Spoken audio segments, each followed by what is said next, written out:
My message is often like, face planting hurts less than you think.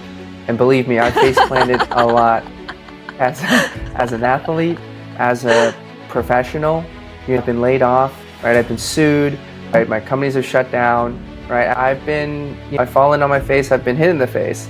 And it is painful, there's no question, but this, we talked about struggle. Struggle is so important for education, right? It's the struggle that you have in your careers and then the professional moves that you make that teach you. So Right. it's like without that struggle, you're actually not going to get better. So you kind of have to do it. Going off track is taking a chance on yourself. Following your pulse of curiosity. It's making your own decisions. The most wonderful adventure. Hey friends, welcome to another adventure with Right Off Track, your favorite entrepreneurial podcast where we dive deep into transformative minds of purposeful entrepreneurs. I'm your host, Anya Smith. Today's episode is all about the art of pivot, whether you're running a startup or simply trying to steer your own career in a new direction. We'll also get some insights into how ADHD can influence such a journey. It's real talk that you don't want to miss. So who's the adventurer walking us through this high wire act? Meet Jason Shen, a serial founder, author of The Path to Pivot, and an executive coach with over 14 years of experience. Jason is also a TED speaker, an NCAA gymnastics champion, and even a presidential innovation fellow under Obama. He's redefining what it means to be resilient, all while breaking world records and being one of the fittest people in tech. From his venture-backed startups to navigating his career of ADHD, Jason is here to empower you to adapt, reinvent, and of course, pivot. So let's get this adventure started. Welcome to the podcast, Jason. So excited to have you here. It's so wonderful. We got to connect through some of our connections through Meta, and I'm so happy to be here. My pleasure. And Jason, there are so many incredible things in your background, and I want to talk about the book that you've written and the focus on pivot, but can you share a little bit about how you navigated this journey prior to all of that, prior to Meta, that led you to now this coaching journey that you're on? So yeah, I mean, it was definitely a whole journey, and I'll kind of give you some of the highlights, and then we can dig in different places. But I am a first generation immigrant. I moved to the United States with my family from Suzhou, China, to the New England area. Those cold New England winters is sort of how I got raised. I started doing gymnastics at a young age, which was really good for a high energy, hyperactive ADHD kid like myself. Really loved science, so I went out and I got the opportunity to be a student athlete and study at Stanford and do gymnastics there. Studied biology. That's where I discovered startups. I had always enjoyed technology, but I took a few software engineering classes, realized that wasn't for me, and this helped me see that there were other pathways into this industry. So I went and worked at a startup out of college, started my own company. We went the Y Combinator program, and then hit a wall.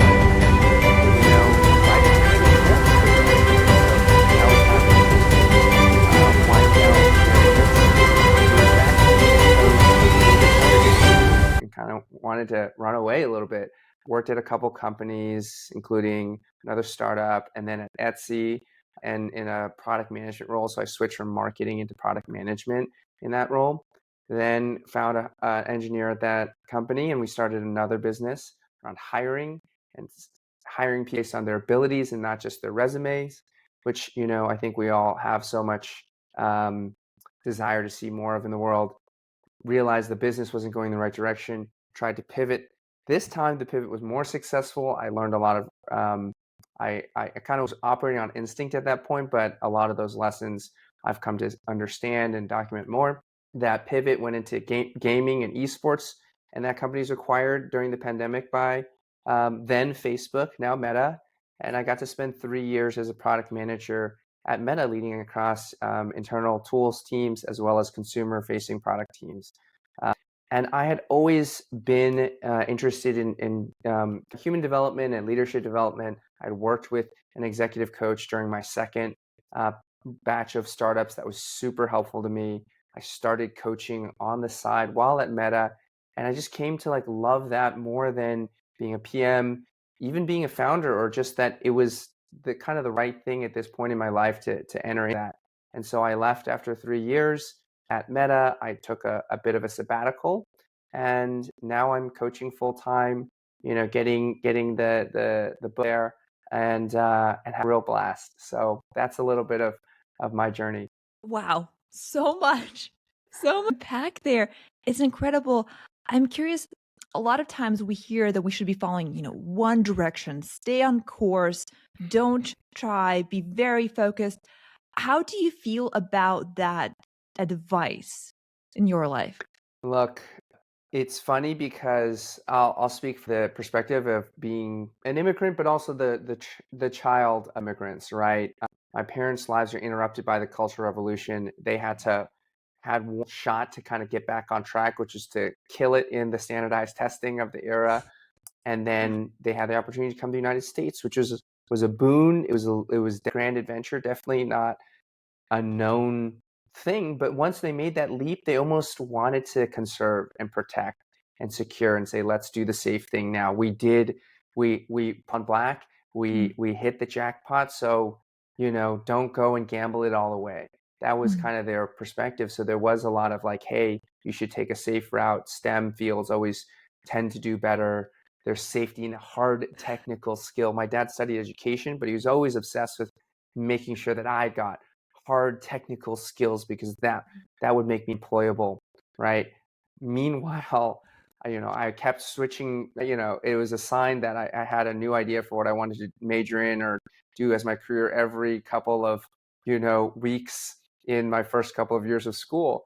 And biology was just like the thing that kind of covered enough of my interest that I could like draw a circle around it and major in that, right? And my career has me changing jobs between 1 and 3 years, right? I've never done more than 3 years at a company.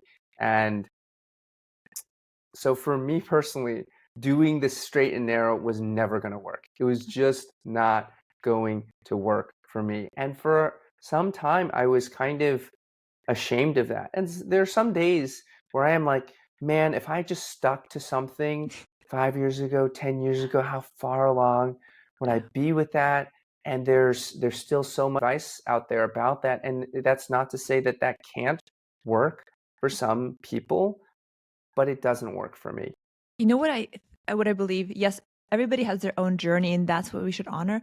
But when you describe all these different experiences, I can imagine that you learn something about yourself through each one of them that you can take away into a different experience. Oftentimes we think that if you start something new, that you're literally starting from ground zero, but you're not. You evolve as a human being through each experience. So I'm curious, as this journey unveils, you go through these competitive schools, you physically challenge yourself.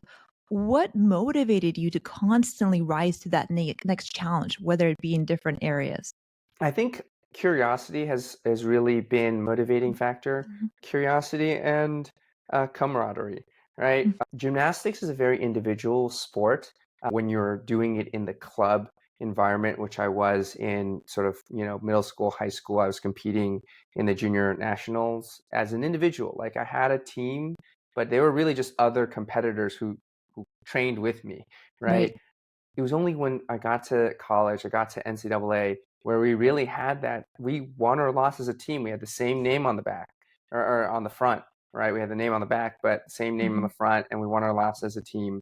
And I remember one of the sort of athletes who had great individual success, but the team at the time was not very strong. And he told all of us, he said, I would give up all my individual accolades for a chance to win as a team, which Wow. my class did the first class to win a national title for Stanford in 14 years. We had Wow. a great run in the 90s, and then we were kind of nowhere for a number of years, and then we kind of started building up. And in my last year, we won the championship, and we've won it, 3 or 4 times since. So I'd like to think that we kind of started a thing and built some momentum. But so that's camaraderie, was that I wasn't just in it to win for myself. I was in it to win with my teammates. And then curiosity is really around what's possible, what's out there, what could happen. The Guinness World Record, right? Like it's such a funny story how that happened. I had decided to start doing 30-day fitness challenges. So every month I would pick a challenge, pull-ups, 1 mile run, and I would very beginning of the month, and then I would train over the course of the month, and then I would try it again at the end of the month. And if you go on YouTube, you can type like Jason Shen fitness challenges. You'll see these like little videos that I make where I'm like, all right, Awesome. it's day 1. Let's see how I do. And then then it's like, okay, it's like all wrapped up. 30 days later, and you would see these incredible improvements, and you're like, oh wow, when you really try to do something, you get better, And then around that time, I was like, let's do something related. Let's look up for like a push-up variation, something fun, something interesting. And I found these like Aztec push-ups, which I'd never heard of. Didn't know what they were. I don't know why they're called that still, but they were push-ups where you would push off your hands and you would touch your toes in the air and then kind of land back in the push-up position. Touch your toes in the air. So it's very like an explosive movement. Yeah. And someone had set the record for it, and I was like, you know what? Let's give it a shot. And like partway through the month, I was like, you know what? It turns out there was like a record for it. I was like, what is this? And I'm like already kind of close to the record. And I was like, you know what? I think I could beat this. Right. So I started, looking into the whole process of getting validated as a record setter for Guinness, and you have to get it taped, different angles, judges, witnesses, all that stuff. And went through that whole process. And I went back to Stanford actually, and it was at a gymnastics meet. And there was like an intermission. I became like a sideshow entertainment. They were like, okay, everybody's taking a break here, and we got an alumni, Jason Shen. And this is just me like living up my old glory days. I'm like, yeah, here I am. And I ended 31 Aztec push-ups in 1 minute, and I ended up doing 50. So that was quite a jump, and it's still held. So 2014 set the record. It's still going almost 10 years. Next year will be 10 years. So that's neat. And I have the humility to recognize that, look, I was doing this as a retired gymnast. I know that in my, prime as a gymnast, I could have done way more than 50. And I know plenty of other athletes in my level who could do more than 50, but they've got better things to do with their life than go after a silly record like this. Right. But you know what? A record's a record, and I'll take it. And so now we talked about the things that got you through these physical achievements. What about the aspirations that you had outside of the physical realm?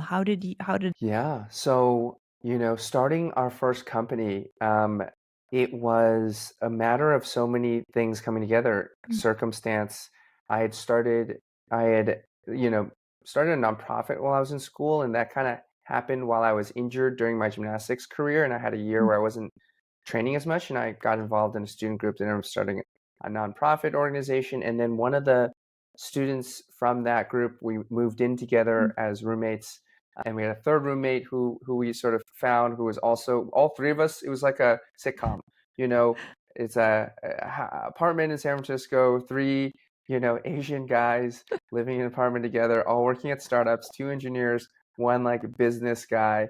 And then we start talking about, oh, well, what if we started a company together? So it was really fortuitous, that first go around. And I don't think I would have been able to do it if we hadn't got into that Y Combinator program that gave that initial funding, because I had almost no money to my name, and I was like, I could not quit my job and like work for 6 months without pay. There was just like no way.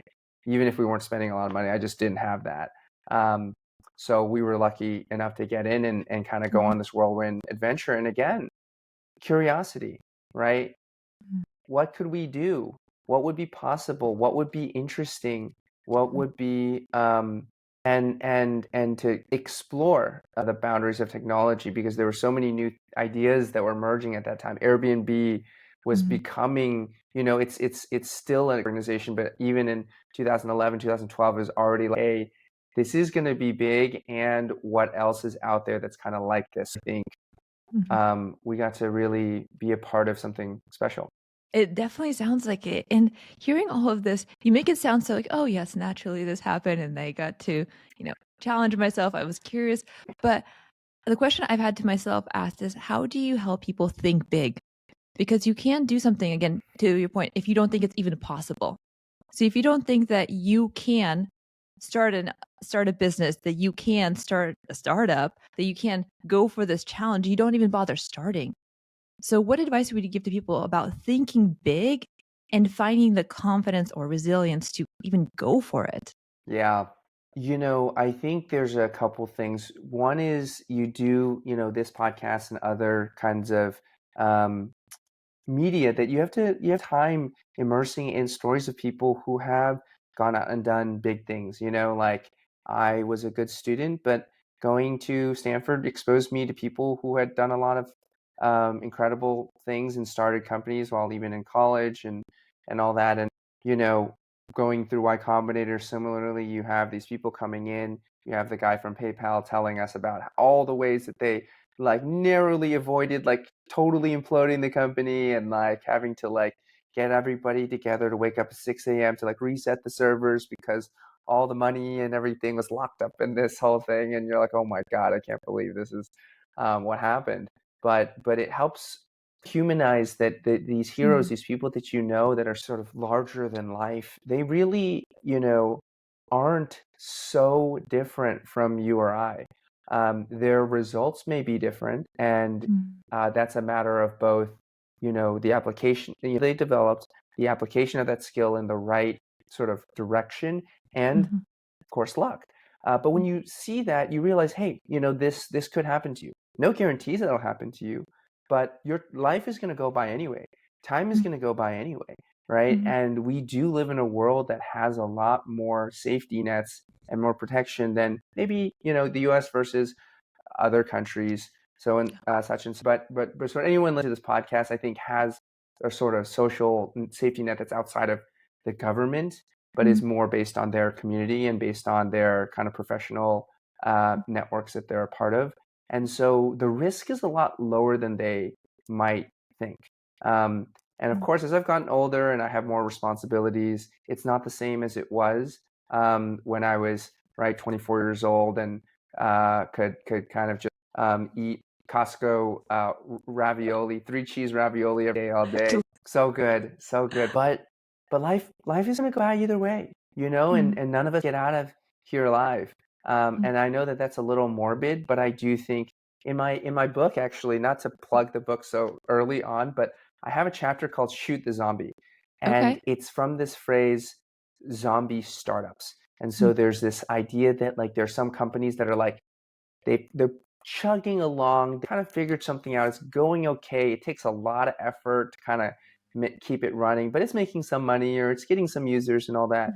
But it's not really on the trajectory to become that sort of breakout success. And that's when a lot of things start to hit, right? Cognitive biases, sunk costs. I already put so much into this. If I Right. change now, I'm going to lose everything that I had, loss aversion, right? The endowment effect. What I created, what I have is more valuable than something else, even if it was like, if I wouldn't pay, $100 for this thing that I won't sell to you for $100, right? Like that whole bias, all these biases in place. And the whole point of the chapter is to say, you have to believe in yourself. You have to bet on Mhm. yourself and you have to recognize that like, significant outcomes are absolutely possible. Again, no guarantees that they'll happen for you, but if you do this, you're for sure locked into a mediocre uh, circumstance. And I believe that everyone listening to this deserves better than a mediocre circumstance, whatever definition of mediocre is for them, Yeah. and that the act and the pursuit of chasing that goal or direction or path is worth it, even if you don't ultimately reach it. Yeah. And then just you've had a lot of experience that, with startups and now you're coaching.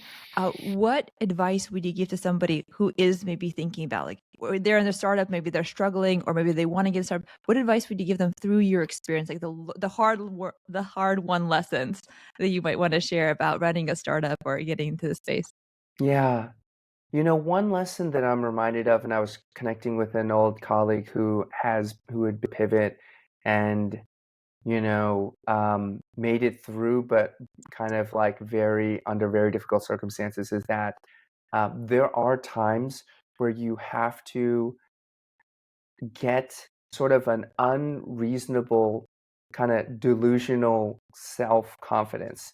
And that Mm-hmm. there are moments when if you're fundraising, if you're, interviewing for a job, or if you're um, kind of in a high pressure, sort of high potential reward situation where you really have to develop the skill of being like, I am that person. Like, I'm absolutely the best possible person for this opportunity. And you have to like feel it in your body. And, my gymnastics training, my physical training helped me kind of like get into that state. Listening to music helps, moving your body a little bit, just like saying these things to yourself that even you're like, is this, would I like 100% sign off on this with my logical brain and be like, when you're going to that meeting, for the 30 minutes going up into that meeting, when you're walking in the thing, or you're at home and you're getting ready for the call, just pacing, listen to your favorite jam, be that rock star,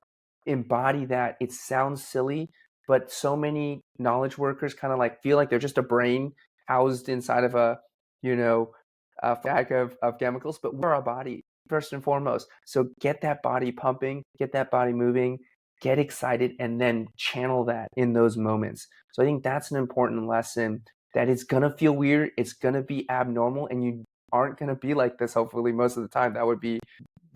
That's how sometimes you get through people, because they feel that of intensity and confidence. They're like, we want to go with this person. 100%. I'm realizing that, to me, what you're describing sounds like living with conviction. And Yes. I'm realizing that's something I've struggled with, because I had this preconceived notion that doing so is pompous. Maybe it's a little bit arrogant, but I'm realizing that living conviction serves the world better. So if you realize that by living conviction, you can have a bigger impact, and it's not that you don't deserve it, or that you're not the right person, or you're not good enough. It's that those are all the delusions in our head. The real thing is that the world needs more people to show up and live with conviction. And I don't mean conviction that's to say like I'm the best in the world, like but mean conviction like I believe in what I'm doing. I'm trying my best, and this is important.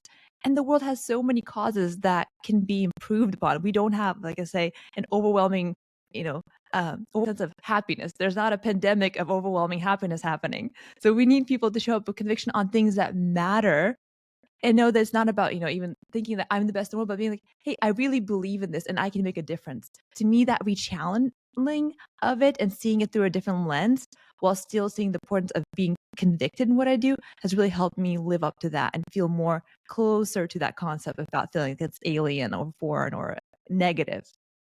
Absolutely. Absolutely. And your point about this only works, or this works best, when you really are pursuing something you believe in, right? If I were to go and apply for a job as, chief financial officer or something, I would not be able to generate the level of conviction necessary, because frankly, this is not right for me.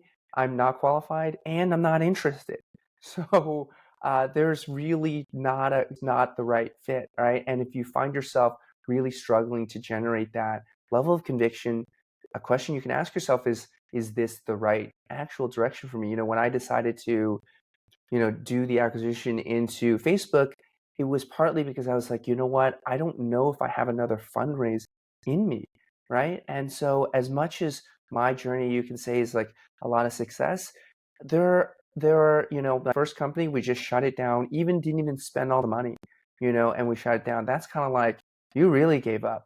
And there were some investors who judged us for that, right? And I've kind of cleared through the shame of that, but there's still a little bit there. The second time around, I felt like we had pulled the rabbit out of the hat. We had our bank account hit like below zero, and then got, a little bit of refresh. And I was like, you know what? I don't have enough in me, but I know and this is what I mean, right? When you swing big, even if it doesn't work out for you, you're going to feel satisfied with yourself, and you're going to be proud of yourself. When we folded that other company, I kind of was like, we didn't even like get to the end of our rope. We just sort of like fizzled out. Whereas this one, I was like, we gave it everything. And, the acquisition is not like some life-changing sum of money that I can just go home and not have to work, right? I still got to go and make money to support my family. But I'm still so proud of what we were able to accomplish. Thank you for touching on that subject. I think it's so important. The point you made earlier is that people that we see doing something amazing are all real people. And we have this fake sense that if we're struggling, then we're on the wrong path. If we're trying something new, we're trying to start something and we have self-doubt, or not like we don't look, this is not a great Instagram story, and why bother? Right. when when really the people who do make it big, they all struggle. They all had to go through some challenge. There's not a straight line. And on that point, can you share some of your biggest struggles? You mentioned some of them right now, but what were maybe some of the biggest mental challenges, or again, the Yes. circumstantial challenges that you had to go through? Yeah. So, one of the ones that I think a lot about is um, we talked a little bit about ADHD. As a kid, it kind of manifested in not being able to pay attention in class. Gymnastics helped with that. Again, sports is so important to me because it kind of like clears some of that body energy so I can use my brain energy. I'll tell you about two sort of like more mental and professional work struggles that I've had. One, when I was at Meta, right, is just a deluge of information coming at you from all directions, every direction, workplace posts, chats, calendar invites. There's so many. Oh, well, somebody's going live right now. Oh, there's a Q&A poll. Like, should I attend this meeting? It's optional or whatever. But like, hey, do you want to join this? Circle of whatever. There's just so many things. You could just sit there all day and look at that and not do anything. Um, and then there were all these meetings. So it is incredibly, for someone who is like, it was both because there's always something going on. So there's always something stimulating, but then, it was hard to prioritize the work I needed to do and get the work done and do it at a high enough quality. And, is this the right sometimes I had managers who were new to the company, so they didn't have the context to give me about like, is this good enough? Is this what we're looking for? And so I was resourceful enough to kind of put something out there and just be like, all right, let's try this, right? But it is still unnerving because the organization tries to push you to kind of do things in a certain way and do things in the right way. So, I don't think I had a perfect answer to that. I was on a lot of different projects that kind of kept me engaged. I feel like I start strong with projects, and then like as time goes on and it's more of the same old stuff and the problems just compound, I'm like, I'm over it. I don't want to deal with this anymore. Um, and what worked was ultimately, I think I had a manager that really had been at the company for 4 years, really in an IC role before becoming a manager herself. And so she kind of was able to actually, and I had to swallow my pride, right? She was younger than me, which happens to everyone in tech. At some point or another, you're going to have a manager who's younger than you, starts Right. from the top. Mark was younger than pretty much all of his executive teams for all these years. And but sitting down and being like, tell me how I'm supposed to do this, which felt like I was doing my homework.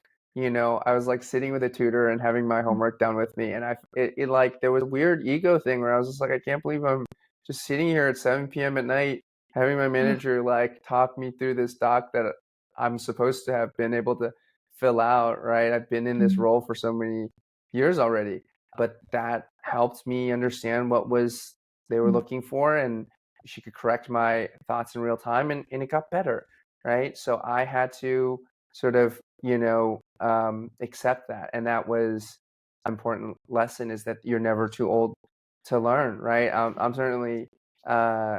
I'm certainly never going to be too old to learn. So that's one lesson.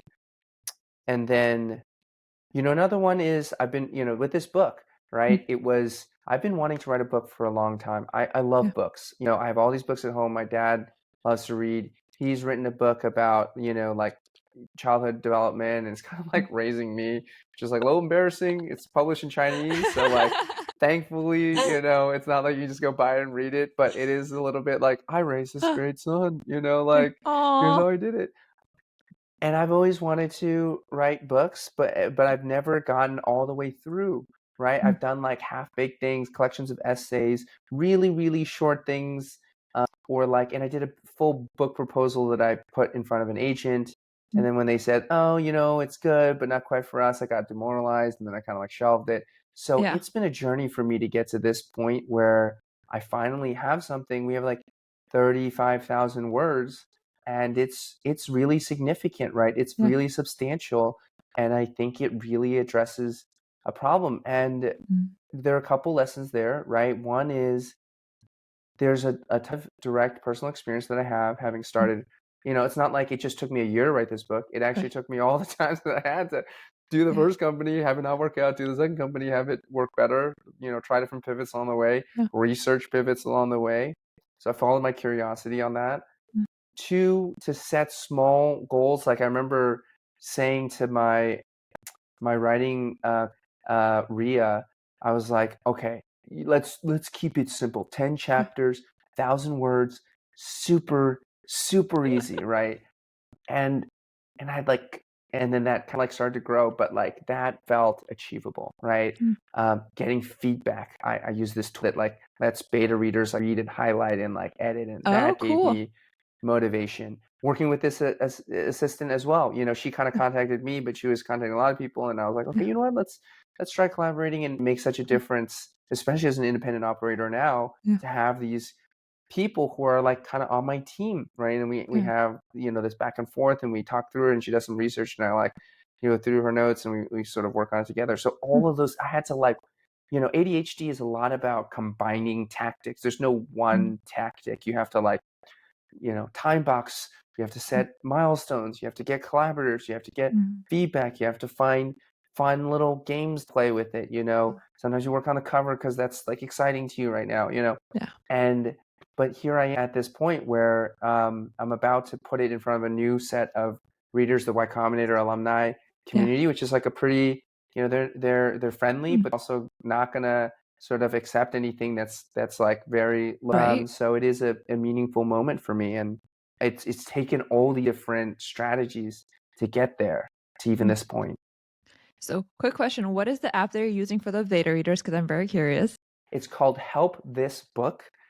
And so you can import a Google Doc, and then you send them a link, and then they can highlight it, and then you can kind of see it almost like a software tool like retention. It makes sense. The guy was a software developer. He wrote the Mom Test, which is a really, really great book of customer development. And he basically ran this process, but now he has this tool that lets you see like, oh, people basically drop off after chapter 4. Like you have all these highlights, and you're like, okay, so what's happening between chapter 4 and 5 that's losing people, right? And then you like try to fix it. You do a new version, and then you can compare version 3 with version 4 and be like, oh, look, we address that now. The gap is right. So that's for that kind of thing. Help This Book. Oh, I'm excited. And then let's go unwind a little bit. So the path to pivot, you mentioned that previously you started, thinking about books, you tried, but it didn't come and culminate to something. Now, what made this journey different? What made the intention behind it different? So many things had to come together, right? It's fun. I started a year ago in August writing something. I did something called Ship 30 with Tiki Bush and Nicholas Cole, and it's like tweet every day for 30 days, right? But I decided I was going to tweet about pivots because I was interested in this topic, and I haven't seen a lot of people really like covering this in a comprehensive way. I started writing tweets. Some of them were about my own experience, some of them about other pivots that are famous and well known, and that wasn't like a huge breakout from that, but that kind of like sparked my interest, and I saw some feedback, and I was like, this is interesting. Then I wrote a series of longer essays about it in the fall. Then I got bored and was also like preparing to like, oh, I think probably the layoffs happened, and then you're like, okay, I gotta focus on my actual day job here, and so that kind of distracted me, and then I was like getting ready to leave. And then after I left, I kind of was like, what, in my sabbatical, right? The sabbatical gave you more free time, and it kind of reinstilled the interest in me. It's like, yeah, I wrote some of these essays. I started getting bored with it. I trailed off, but having that rest, having that to come back to it. So that's the other thing. Is like, if you don't feel like you said at the beginning, right? These experiences that you have aren't wasted. It took me so much time to get to the point where I could talk about pivots because I've done them, and that's not something you just like do overnight. You can't just like go and go to the store and get a pivot and be like, oh, I've eaten a pivot. It's like you gotta reach journey to be able to say you've gone through them, and I've gone through too. So So I think similarly, these tweets that I wrote, these essays that I wrote, research that we did that we never even published, it all kind of comes back. And so Rob's the guy who created Help This Book and who has like a whole theory around writing books that are useful. He has a book called Write Useful Books.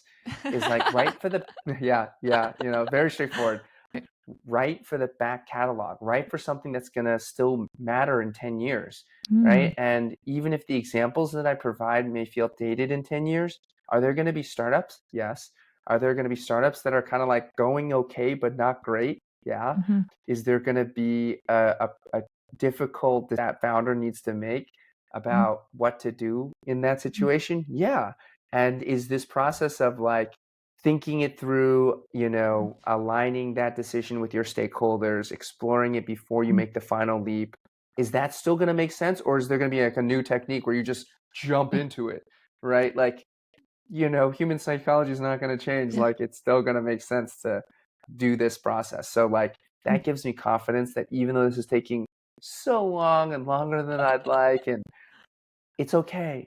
It's not this window of like some crypto coin launch that I have to like catch the wave of or else it's all over. Right. Yeah, there's like this for a long time. And could you divulge some of the key things that maybe you found or discovered or that you wanted to share? It sounds like the audience would be for entrepreneurs, or is there also a broader audience for this? I think the book itself is very much written for venture-backed startup founders, but a lot of the principles apply outside of that. But you have to read from the lens of this is explicit advice for that audience. Okay. So the key points are most founders um, let their sort of mediocre success lead them on for too long, and then they have this sort of rapid flurry of activity towards the end when they go, oh shoot, this isn't working and we don't have a lot of time left, and then they kind of throw a Hail Mary, deep pass and just hope something happens. Right. And that's the most founders get into. The other alternative is that you kind of like we did at Rydro, you like decide you're going to change, but then you never commit to anything. You just kind of like wander off into the woods and never come back. And so what I recommend is that you start thinking about pivoting sooner, but you actually pivot slower. So by starting that decision sooner, you give yourself more time, which allows you to be more about it. By being more deliberate about it, you can make sure that you're making the right choice. You can bring everyone along, your other co-founders, your investors, your team, so it doesn't feel so abrupt, and then it feels more like logical and coherent. And it takes time to build conviction, right? You're Right. not going to marry someone the next day after the first date, right? Probably Most not. people don't. It's not the recommended strategy. And similar with your startup idea, things can seem good one day and then not good the other day. But if you give yourself a little bit more time, so I explicitly say you define like a 4 to 8 week period where you put your existing business on maintenance mode, so you don't like completely shut it down, right? You just kind of like keep the lights on, or service existing customers, fix any major bugs, and then you spend 70% of your time on this new area, right? And you really like investigate and you explore and you do research and you bring it all together, and then you have this set date that you put on the calendar ahead of time where you bring it all back together and you look at everything together and you say, how's the original business going? How about all these new ideas that we have? Do we feel more compelled by this? Do we feel like this gives us a better shot at that big outcome? If so, then you can now double down with a lot of confidence. Or maybe you go back to your original idea with some new insight that you learned, or a new technique or strategy that you developed in this like period of exploration. And you can imagine how this approach would also make sense for a career change, for other kinds of changes that you might want to make in your life. Don't kind of like in an impulsive moment, just, throw it all out to start over, right? Give yourself a real chance to like sit with that new direction, that new location, that new, position or group or whatever it is that you are doing, and then to make a thoughtful comparison between those, having had some distance to consider it. Makes me think that oftentimes we're so busy doing and we don't create enough space, energy, time for reflection on, is this working and could there be a better way? So we get caught in the cycle of, oh, this seems to be working. I'm doing. If I do more, it's probably going to get better. So it becomes busier. We're doing more. But if we don't question, is this working? Is there a better way? On so many levels, whether you're an entrepreneur, a mom, a parent, a grandparent, wherever you're living life, then we don't have the capacity to make decisions that are best for us without that reflection. And with this book in mind, you mentioned having that time for reflection and stepping away and kind of refocusing. Do you do that continuously on a regular cycle, or do you do that as you feel like you need to pivot? Well, you kind of an opening here to talk about coaching, Yes, please because go. I mentioned work executive coach with my previous startups. I'd worked with a life coach in my early 20s, and I work with another coach today who is, former money manager turned coach, Mariko Gordon. And all of those individuals create an opportunity to reflect, right? And for me, we're so important. You see some people who talk about journaling exercises being really amazing for them. If that's working for you, that's awesome. Personally, I've done some journaling. It can be great, but the sort of doesn't really sink in until I have a conversation with someone. And ideally someone who's been seeing me for a long period of time, who I feel like really knows me and understands what my goals are, what my interests are, and what I'm trying to do. And that's what I do as a coach for my clients, right? It is dedicated for reflection, for problem solving, for checking, getting more clarity, and being like, hey, a couple weeks ago you said this is really important. Now you're saying this other thing is really important. If no one to call you out on that, then you just kind of go from one thing to the other. And this just gives you gently a chance for someone to say, like, well, which one is it? That this from before or this now? If it's this now and you thought about it, great. But having that sort of space, that dedicated regular space to do it, because otherwise it slips by, right? There's so many things on the calendar, so many to-dos, so many things that need your attention, that when you don't dedicate that space, it's hard for us to create for ourselves. That's why some people hire personal trainers. You show up. It's not like you couldn't find the workouts online. But that's not the only reason why you work with a trainer, for them to tell you how to do it, right? Absolutely. There's that element of accountability. And I love that you got into coaching, because through this story, I'm sure all listeners are amazed by what you've accomplished, and you've been able to pivot, and the mindset that you've adapted through it. So what's really curious is that you took all this background and you said that your favorite parts right now is focused on coaching, that's what you found is bringing you to life. I'm curious, why has coaching really resonated with you? And can you highlight some of the things that you do that maybe feel like unique for your process? Well, coaching's it runs in the family, runs in the blood. I told you my dad's in education, so he's been involved in kind of like teacher assessment, student certification, all that kind of stuff for the state of Massachusetts. My mom was a gymnastics coach for many years. We were in the same gym. She coached me. She's coached generations of gymnasts. So that sort of like seeing the effect of in my own life, and of course I worked with some incredible coaches as an athlete myself, right, is really meaningful, I think. And I think that the last two coaches I've had have Asian American heritage in them as well. And one of the things you see in the current landscape of coaches is that there are a lot of white men, which there are a lot of fields where that's true, older white men, and there are of course other groups, but I've heard people say that, right? And I work with clients today who have said things like, you know what, I feel seen by you in a way that I haven't from other people that I worked with.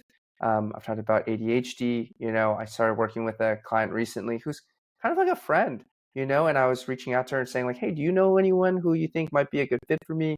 And she was like, I don't know anyone, but I could be and I didn't really know that you were. So Asian is something that you can see on my face, right? You can see my name, like that's my background. ADHD is not something that's obvious, that's out there, right? Some people don't even necessarily know, and so many entrepreneurs kind of like exhibit many of the. I'm not qualified to diagnose, but so many exhibit a lot of those qualities, and it can be very isolating to feel like, well, my brain works differently than other people, or like you like that, you can't do that, or why can't I do that? That seems easy for you. I mean, I can do other things that are easy for me that are hard for you, but it's always frustrating when people expect that you should be able to do this thing.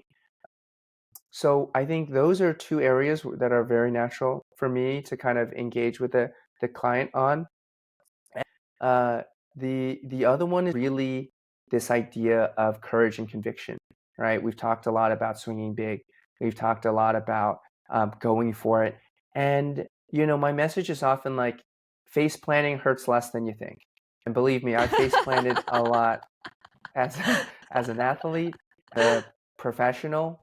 I've been laid off, right? I've been sued, Whoa. right? My companies have shut down, right? I've been, I fall on my face. I've been hit in the face, Mm, and it is painful. There's no question, but this, we talked about struggle. Struggle is so important for education, right? You can't like when mhm, you take a test and the testing effect is that when you take a test and you have to think about what the answer is and like fill in the answer, you learn many times better than when you like review the mhm. notes, when you like look through the recap and you're, oh yeah, I know that. Versus sitting down for 5 minutes and answering like 10 questions and you're like, oh, was it NH3 or was it NH4? Like that's your brain actually working. Right. And same in the gym, it's like it's those last sets that really give you the strength, and it's the struggle that you have in your careers and then the professional moves that you make that teach you, when I finally sat down with my managers, like, okay, tell me how to complete this document, right? And after struggling with it and being like, okay, you wrote this, but I would say this. Do you Mm, know why? And I'm like, oh, I don't know, because of this. And he's like, well, it's sort of, okay, yeah. now I'm learning. So Right. it's like without struggle, you're actually not going to get better. So you kind of have to do Mm, it. right. So that courage and conviction is something that I love bringing to my work as a coach. Can I share something that just happened the other day? Yesterday, I was posting an episode. It's 10 o'clock because I'm doing it too late. And part of me was thinking, like, why am I doing this? That moment of like everything is going well and you have this conviction. And then there's days when you're tired, where things are not going quite like you want to be. And just like, why am I even bothering to do this? And it is really hard, especially when you're working really hard to do something, right? But you have those moments. And I had this morning reflection on it because it was disturbing to me.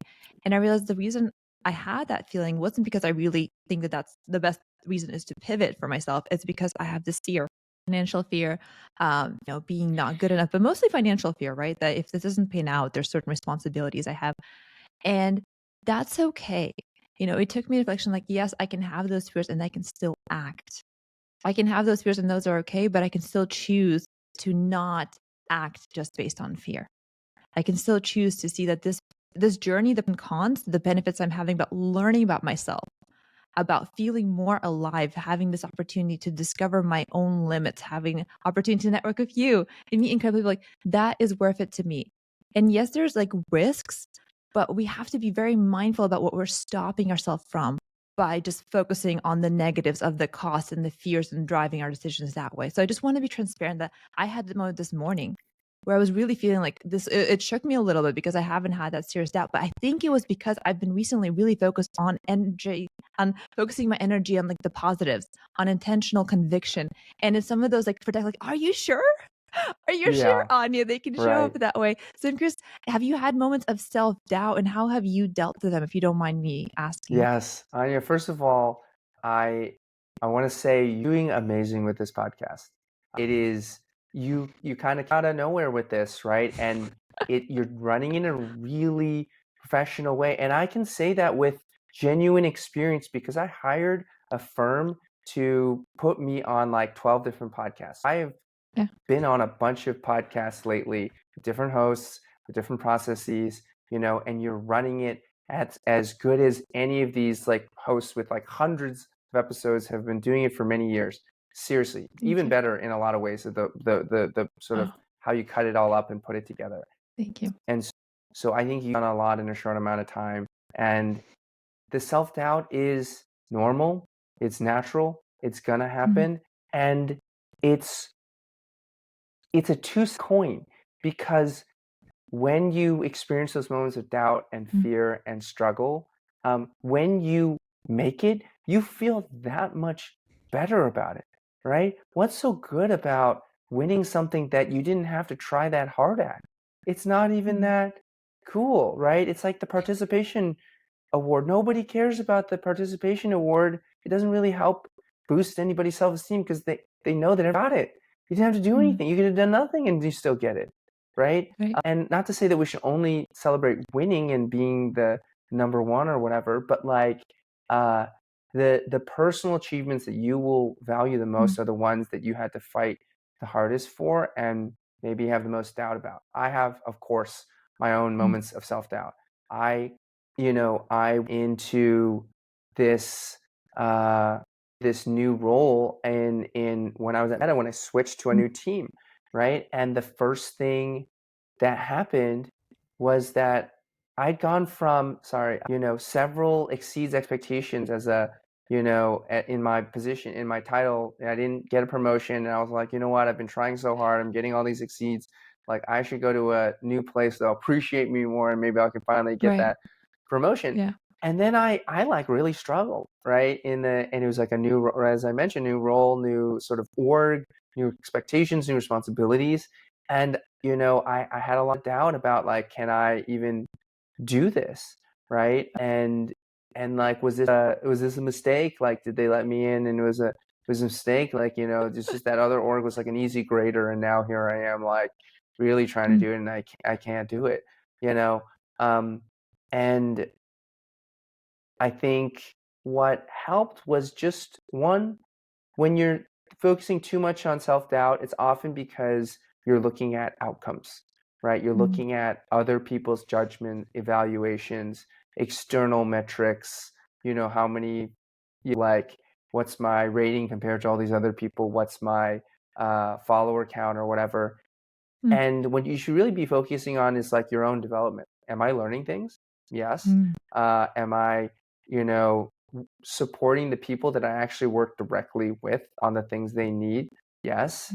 Am, you know, am I trying new things? And am I new ways that I hadn't been exposed to? The fact that it is hard is telling you that your brain is going to learn something from this if you don't try to block everything out, right? So I think that's how you work through self-doubt. And you know what? Back pocket, screenshot all those nice things people say about you, whether it's in your peer reviews, or like if people write you reviews for your podcast, or like send you emails, or even pays you a compliment on the street. Yeah. Write that down, put that in a folder, and when you're feeling down about yourself, go back and look at you're allowed to kind of swim in that a little bit, Scrooge McDuck style, but in your compliments, right? There's no shame. It's absolutely part of the game of keeping your psychology on the level. When you're like too low, you got to pull yourself up. Oh, that's brilliant, because our brains are wired to focus on the negative. So Yeah. whatever hack you got to do to be positive, that's all fair game. I love it. And Jason, we've covered so many incredible things. I feel like we talk for 7 more hours, which you should come back and we will do that. But is there anything you want us to focus on before we wrap up? Any subject that is on your heart that we can zone in on? Yeah.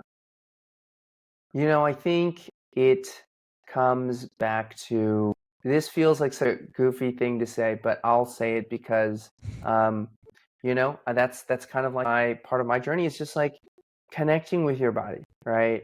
I'm not saying everybody has to go and be an athlete and try to win world records and all these things. I'm a little crazy, and that's what I like to do for fun. Okay. But I think that every person, every body, needs and can appreciate their body more, right? Stretching, mobility, right? I think stretching is actually a big thing that my wife and I have like sort of recognized I'm sort of flexible, which is obviously helps as a gymnast. But for her, she gets stiff, right? She just like doesn't feel good in her body. And like we've often developed this nighttime routine of like doing some stretching before going to bed. And that mobility that was kind of coming up now more, right? Mobility is so important for your quality of life. And when your body feels better, your brain works better. When your cardio is better, you can work harder and longer, right? It's literally means that your body is more efficient at bringing oxygen into your brain, right? Take it from the biology major that I never otherwise use, right? Like this is the biology, Worth it. Yeah. You got to put oxygen into your brain, and exercise develops, I'll say this one other thing. It works better because it develops, this develops your brain, but it also makes you happier. You've all heard of endorphins, but do you know, Anya, what endorphins stands for? No. Endorphins, right? It's kind of like what is this word? It's or whatever. It's like a smashed together word. It stands for endogenous morphine. Like morphine, like the thing they give you when you're like, Drug. after surgery, right? Like You're right. endogenous morphine. It's self-released drugs. It's Well. literally our free supply of happy feelings, right? In the healthy sort of cultivated version. So like this is the sort of, magic thing. I don't need your new exercise movement hype person, but like just if you listen to this and you think, you know what, it's not a good thing. It's literally like it's just gonna make your life a better thing. I'm gonna try it. And so that's my spiel for you. Oh, do you mind if I dive into that in just a little bit? Can I add to that? Yeah. One thing that I find really important, and I keep is this trifecta of body, mind, soul. And I don't mean soul in terms of religious. I mean it like a spiritual, just like having that reflection of what matters to you. And I think it's so true and important, especially when you aspire to do something difficult in your life, whatever that is. You need and you will be relying on all three, whether you recognize or not. That foundation is going to be there. And if you're lacking in one area, again, whether you want to prioritize, it's going to affect how you show up in other areas. It's going to affect how you handle stress. It's going to affect the energy level you have. It's going to affect how you feel in that presentation, important conversation, whatever that is.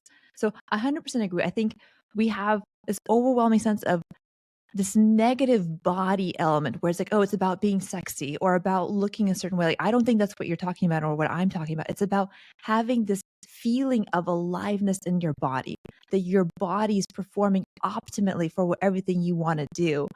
But it's hard, right? That's why we're like, oh, well, I'm busy. All those things, guys. We hear you, Jason, Anya, but we're so busy. What I've learned that's been really important for me recently is to make small habits. Like those things that make it easy to do things that are best for you. Like I'm really optimizing how I eat, pretty much the same thing, but it's just healthy and quick, right? It's not magic or a secret diet. It's just healthy and quick things that I can put into my day, feel good, and it doesn't take that much time. Has there been something similar that's worked for you or any advice you'd give people on making it real? So instead of like, oh yes, that all sounds great, but you guys make it so easy, but what works for you, you'd suggest? Well, I think walking is a huge one, right? Like turning some of your meetings into walking meetings is one that I love, especially if it's like a little bit more of a casual call. We're obviously sitting here on a podcast, but if we were just catching up as friends, be like, hey, you know what? I'm going to pop in my AirPods and go for a walk. Does that sound good? Right? Like so easy. For those who are working at home, I've definitely seen people getting those indoor treadmills. I want to get one. I have one. I love it. Yeah. So if you were casual, we could do a work treadmill talk.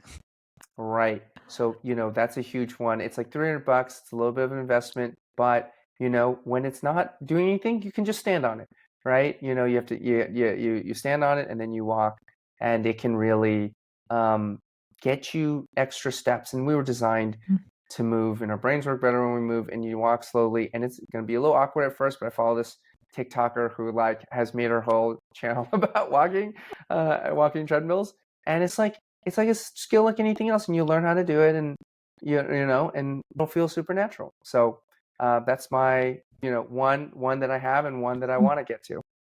Oh, I love it, Jason. Well, this has been incredible. I so appreciate this conversation. I honestly am inspired by everything you have done, but everything that you're doing. And I know that if you're passionate for coaching, people who work with you are going to change their life. But also, I'm so grateful that you're working on this book to help bring inspiration to a broader level. And thank you for hitting on all the points about pivoting, about being real, about how to go through this journey through ADHD and other challenges that maybe other people will find themselves in, so they can have a sense that, whatever they're going through, they can get through it. They can go through the doubt and through the challenges and still come out stronger then, because that's a worthwhile pursuit. And before we wrap up, we have 3 rapid fire questions. So whenever you're ready, let me know. Okay. First Yeah. off, which entrepreneur do you admire the most? Ooh, Seth Godin. Seth Godin has written a number of best-selling marketing books, but he's also started several technology companies and runs the marketing workshop and the Alt MBA. So he is truly a mensch, a gift to the world, and I respect him so much. Oh, absolutely. Best advice you've ever received? Ooh, give it your absolute best, and you'll never be disappointed with where things go. Love it. Last but not least, in the positive context, going off track is A chance to discover some new possibility. beautiful. Beautiful. It's concise, confident, conviction. Great. To all of our guests, I hope that you found something that resonates with you. There's so many things to unpack and so many great insights to get. So thank you so much for investing in yourself.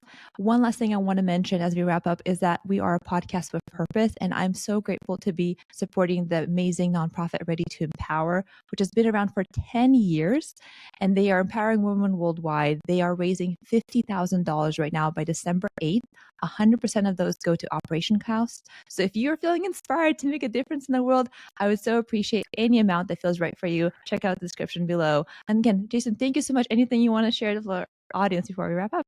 Thank you so much, Anya, for making it to us. We had challenges and we had some recording challenges, but we made it work. We were resilient, we were flexible, we were adaptable. So this is all just a microcosm of the whole thing. Thanks so much again. Yeah, it was a test in resilience in practice. And again, thank you so much to all of you coming right off track with us. We look forward to having your next adventure with us. Until next time, take care. Bye, Jason.